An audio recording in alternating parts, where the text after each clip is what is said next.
করছে।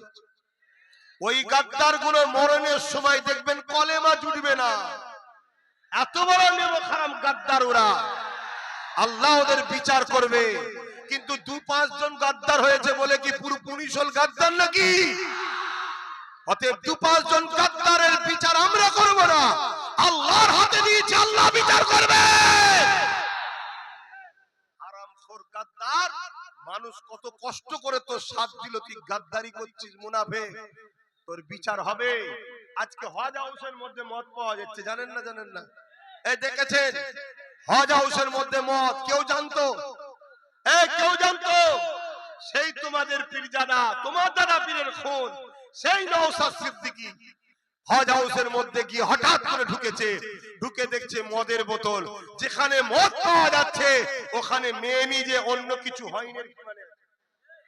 বলো পবিত্র হজের জায়গাকে যারা এত বড় অপবিত্র করে, এদেরকে যারা সাপোর্ট করে, এরা মুনাফিক ছাড়া কিছু হতে পারে না।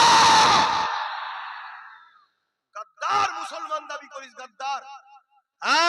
তোদের লজ্জা লাগে না?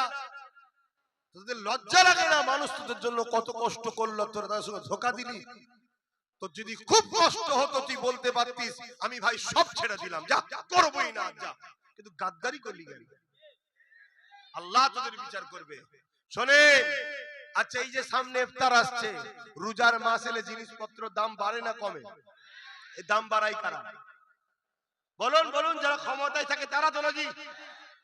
দাম কেন বাড়ায়? এই জন্য বাড়ায়, যারা মুসলিম গরিবরা ফল কিনতে পারবে না, রোজা রাখে, ফল না খেতে পেলে দুর্বল হয়ে যাবে, অতএব রোজা রাখবে না। তাহলে এদের লক্ষ্যটা কি? আমাদেরকে ধর্ম থেকে সরানো না ধর্মে জোড়ানো?